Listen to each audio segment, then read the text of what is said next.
There's a rule almost every retirement video treats as gospel, the idea that you can safely withdraw 4% of your portfolio every year and never run out of money. I need to tell you something that might genuinely surprise you. The actual research behind this rule doesn't agree with itself, and depending on which study you read, 4% is either dangerously risky or needlessly conservative. Both can't be true. And by the end of this video, you'll know exactly why the disagreement exists and what it actually means for your number. I'm Clara Morgan, and on this channel, we take the confusing, jargon-heavy side of money and translate it into plain math you can actually use. Today, we're taking apart the most repeated rule in retirement planning and figuring out, together, what it's actually built on. Let's start with where this rule came from, because almost nobody who quotes it knows the origin. In the 1990s, a financial planner named William Bengen ran the numbers on decades of historical market returns, testing what withdrawal rate would have survived every single bad stretch in that history, including the Great Depression and the stagflation of the 1970s. He found that 4%, adjusted for inflation each year, survived even the worst 30-year period in the data he tested. That's it. That's the whole origin. It wasn't a target. It wasn't an average. It was a worst-case survival number, built specifically so that even the unluckiest retiree in history would have been fine. What happened next is really the whole story of why this rule causes so much confusion today. A single, carefully qualified worst-case number got picked up, repeated, and gradually flattened into a universal target, the way a specific finding tends to lose its context the more times it gets repeated secondhand. Bengen never claimed 4% was the ideal number for every retiree in every market environment. He was answering one very specific question: what's the floor? The number that survives even the worst year in the historical record. Somewhere between his original paper and the version that shows up in most retirement videos, that careful qualifier disappeared, and what was meant as a safety floor started getting treated as a precise, universal instruction. Here's where the contradiction starts. Some researchers looked at that same history and pointed out something important. If 4% survived the worst 30-year stretch on record, then in almost every other historical period, a much higher withdrawal rate would have also worked just fine, sometimes 5%, sometimes more. Let's make that concrete. If you have $1 million saved, 4% is $40,000 a year. Some of this research suggests that in a typical, non-worst case scenario, you could have withdrawn $50,000 or more a year and still finished with money left over. That's not a small difference. That's potentially years of extra spending or years of retiring earlier than you thought possible. So one entire camp of research says the classic rule is too conservative and quietly leaves real money unspent on the table. Money that could have funded travel, family time, or simply more breathing room. That's contradiction number one. And I want you to sit with it for a second, because it means the safe number you've been told might actually be lower than what your own money could support. Now, here's the second camp, and it says the exact opposite. More recent research points out that Bengen's original study was built on decades where U.S. stock and bond returns were, on average, historically strong. Some researchers now argue that expected future returns going forward from today are likely to be lower than that historical average, which means a 4% withdrawal rate might not have the same cushion it used to. On top of that, people are living longer, which stretches a retirement that used to be planned for 25 years into one that might need to last 30 or more. Combine lower expected returns with a longer time horizon, and some of this research lands closer to a 3% or 3.3% safe withdrawal rate instead of 4%. Let's make that concrete too. On that same $1 million, dropping from 4% to 3.3% isn't a rounding error.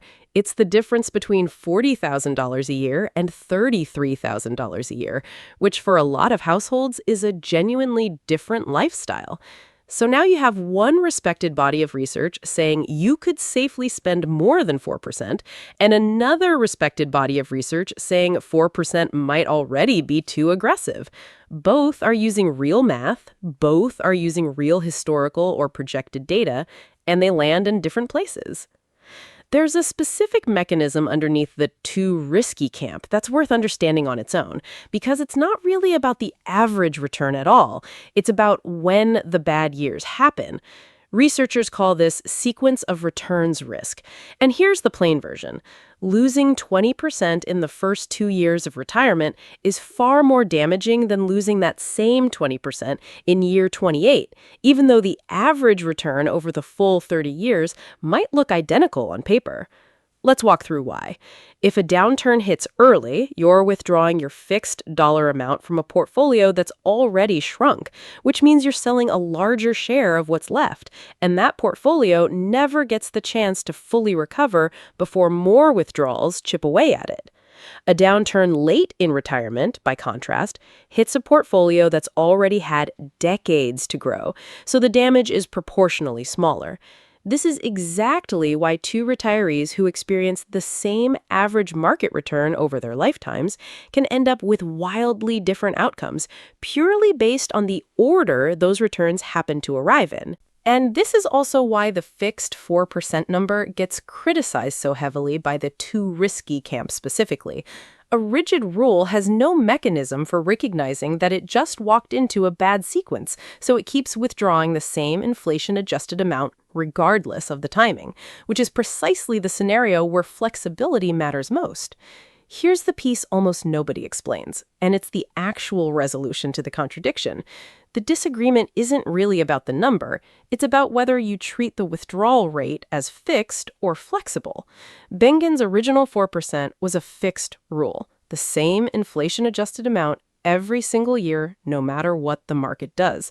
But a newer body of research, sometimes called a guardrails approach, argues that retirees who are willing to adjust their spending slightly in bad years and allow themselves a bit more in good years can safely start closer to that higher number, sometimes 5% or above, precisely because they're not locked into spending the same amount during a market crash. That's the real unanswered question this video set out to answer. The rule doesn't fail because the math is wrong. It fails because it strips out the one variable that actually matters most, which is your own willingness to adjust. A fixed number, taken as gospel, is exactly what creates both problems we just walked through, either overly cautious spending that leaves money unused, or a rigid amount that becomes dangerous in a bad decade. There's one more piece of the disagreement worth naming, because it explains why the same 4% rule can be almost irrelevant for one household and central for another. How much of your retirement income is guaranteed versus how much comes directly from your portfolio. If Social Security and a pension already cover most of your basic monthly expenses, then your portfolio withdrawal rate matters far less, because a bad market year doesn't threaten your ability to pay for groceries and housing. It only affects the extra spending on top. But if your portfolio is the primary source of your income, with little or no guaranteed floor underneath it, then the exact withdrawal rate you choose carries far more weight, because there's nothing else absorbing a bad sequence of returns. This is part of why blanket rules struggle in the first place. The same 4% means something completely different depending on how much of your life it's actually responsible for funding. Let me walk you through two retirees, both starting with the same $1 million portfolio, both 65, because this is where it stops being theoretical. The first retiree finds the 4% number online, decides it's law, and withdraws exactly $40,000 every year without ever looking at it again, regardless of what the market is doing. The second retiree starts at the same $40,000, but checks in once a year. If the market had a strong year, she allows herself a small increase. And if the market had a rough year, she trims her spending slightly instead of pretending nothing happened. Here's what the math tends to show over a real 30-year retirement that includes at least one serious downturn, which almost every 30-year period does. The first retiree, spending the same fixed amount straight through a market crash, is pulling a larger percentage out of a shrinking portfolio exactly when it can least afford it, which is the single biggest driver of running out of money early. The second retiree, by trimming spending slightly during the bad years, gives her portfolio room to recover, and in the years after the downturn, she's often able to spend more than the rigid 4% retiree ever could because her portfolio held up better through the hard stretch. Let's walk through what trimming slightly actually looks like in real terms, because it's less dramatic than it sounds. In a year where the market drops sharply, the second retiree might reduce her withdrawal by 5 or 10%, meaning that $40,000 becomes something closer to $36,000 or $38,000 for that 1 year. Not a drastic lifestyle change, more like skipping one extra vacation or delaying a home project by a year. In exchange for that small, temporary adjustment, her portfolio isn't forced to sell a larger chunk of itself at the worst possible moment, which is exactly the mechanism that protects her from the sequence of returns risk we talked about earlier. The first retiree, meanwhile, keeps withdrawing the full $40,000 regardless, which might feel like consistency, but is actually the retirement equivalent of refusing to slow down on a road that's clearly gotten icier. By the time both retirees reach year 20 of retirement, the gap between them isn't small. The second retiree, despite technically spending less in a handful of rough years, often ends up with a meaningfully larger remaining balance and more spending capacity going forward, simply because her portfolio wasn't forced into its worst decisions at its most vulnerable moments. Neither retiree did anything reckless. Neither ignored the research. The difference wasn't the starting number, it was whether that number was allowed to breathe. This is the quiet mechanism behind why the same rule can look too conservative in one study and too risky in another. Those studies are often testing a rigid version of the rule against different market conditions, when the retirees who actually do best in the real world are the ones treating the number as a starting conversation, not a locked-in contract. Researchers who study this, including some of the same people who've revisited Bengen's original work decades later, have generally landed in a similar place. A flexible, checked-in-on withdrawal strategy tends to outperform a rigid one across almost every market condition tested, which is genuinely reassuring because it means you don't have to correctly predict the future to get this right. You just have to be willing to look at the number once a year and adjust it slightly. So, let's turn this into something you can actually use. And I want to walk through each one with the actual action attached, not just the concept. First, stop treating 4% as a law and start treating it as a reasonable starting conversation, a number to check your plan against, not a number to obey blindly for 30 years. Write it down as your starting point, not your permanent instruction. Second, once you're retired, build in an actual annual check-in, a specific day each year, maybe your birthday or the start of the new year, where you look at how the market did and decide, on purpose, whether to hold steady, trim slightly, or allow yourself a bit more. This single habit is what separates the retirees who benefit from flexibility from the ones who accidentally follow a rigid rule without meaning to. Third, understand which camp your own plan leans toward. If you're the type who could genuinely handle spending a little less in a bad year without it feeling like a crisis, the higher-end research applies more to you, and you may have more room than the classic 4% number suggests. If a bad year would deeply unsettle you, regardless of the math, planning closer to the more conservative end may genuinely fit you better. And that's not a wrong answer. It's just a different starting point based on your own tolerance. Fourth, don't let a headline about the 4% rule is dead or the 4% rule is too cautious change your plan by itself, because you now know both headlines are describing the same rule tested two different ways, and reacting to either one alone means reacting to half the picture.